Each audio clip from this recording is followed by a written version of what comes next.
Kali ini kita akan menunjukkan kepada teman-teman bagaimana cara teman-teman bisa memantau perkembangan proses pendaftaran SNBP yang dilakukan oleh sekolah. Jadi perlu teman-teman ketahui bahwa mulai tanggal 6 sampai dengan 31 Januari, sekolah wajib mendaftarkan siswanya yang eligible ke data PDSS. Ketika sekolah melakukan kewajibannya, maka teman-teman bisa mendaftar di SNBP. Tetapi sebaliknya, ketika sampai dengan 31 Januari pukul 15.00 waktu penutupan pengisian PDSS ternyata sekolah tidak menyelesaikan finalisasi data sampai dengan finalisasi nilai, tentu teman-teman yang dinyatakan eligible oleh sekolah tidak akan bisa mendaftar di SNBP.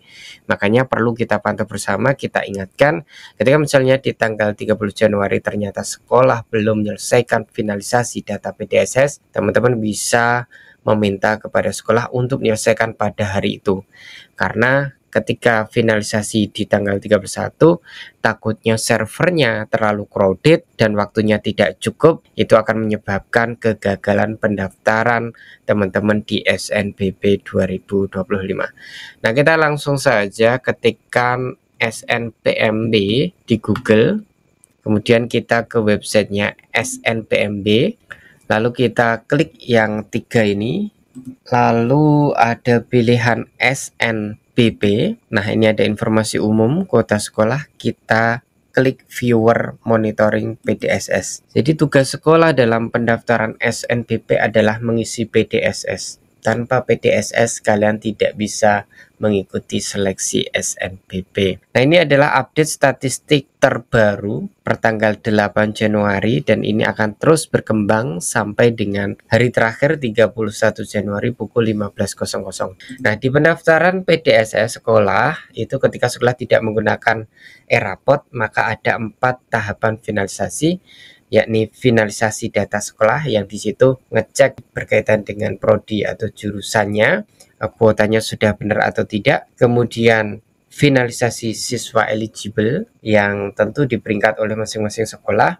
Setelah itu baru finalisasi kurikulum dan yang terakhir finalisasi nilai. Namun ketika sekolah kalian pakai e-rapot, maka proses finalisasinya hanya berlangsung 2 kali saja, yakni finalisasi data sekolah dan finalisasi nilai. Jadi nanti di bagian keterangan, di bagian status ya, ketika sekolah kalian sudah pada tahap finalisasi nilai, maka itu artinya sekolah kalian sudah selesai melakukan pengisian PDSS. Tetapi kalau sekolah misalnya masih dalam tahap finalisasi kurikulum atau finalisasi siswa eligible atau bahkan baru finalisasi prodi, itu tandanya sekolah masih belum selesai. Penanda selesai itu ketika sudah finalisasi nilai.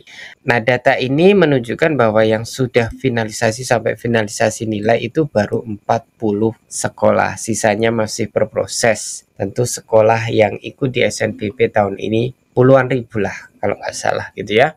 Coba kita lihat data ini Provinsi DKI Jakarta. Jadi nanti kalian cek sekolah kalian, misalnya ini SMKS Kartini 1 Jakarta, oh ternyata statusnya belum mengisi. Nah, apakah pakai e-rapot? Oh tidak. Kenapa keterangan e-rapot di sini dimunculkan? Karena ada tambahan kuota 5%.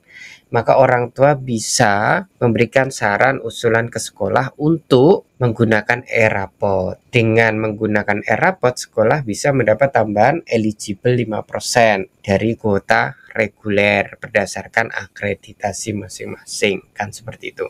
Kalau akreditasinya A 40% tambah 5% jadi 45%. Ini tentu sangat lumayan, bisa menambah siswa-siswa yang berharap bisa ikut SNBP dan berharap bisa keterima di SNBP. Maka orang tua siswa boleh kemudian mendorong sekolah menggunakan e-rapot. Nah, coba kita cek sekolah di Jakarta sampai tahap mana. Nah, ini ada yang sudah profil jurusan sudah final. Ini berarti baru di tahap pertama ya. Kalau profil jurusan sudah final berarti baru tahap finalisasi data sekolah. Kemudian kita cek lagi, ya ini rata-rata baru profil atau jurusan sudah final. Profil sekolah dan jurusan sekolah sudah final. Nah, ternyata ini juga ada yang siswa eligible sudah final, berarti sudah di tahap 2.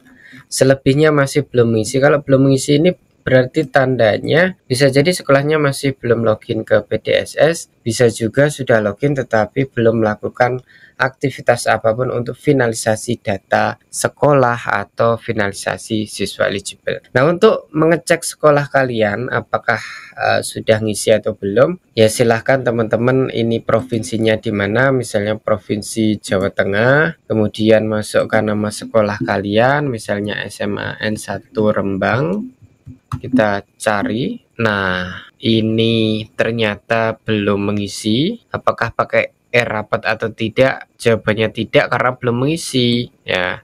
Ini kalau sudah pada tahap pengisian ya nanti bisa dicek menggunakan e-rapot atau tidaknya. Seperti itu teman-teman. Fungsinya apa ya tadi?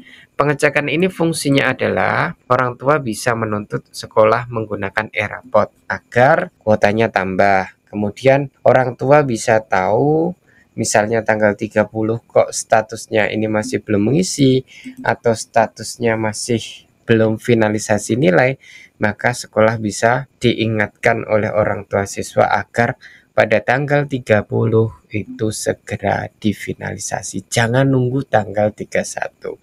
Nanti kalau servernya down baru tahu rasa gitu ya. Itu yang bisa kita sampaikan, semoga bermanfaat.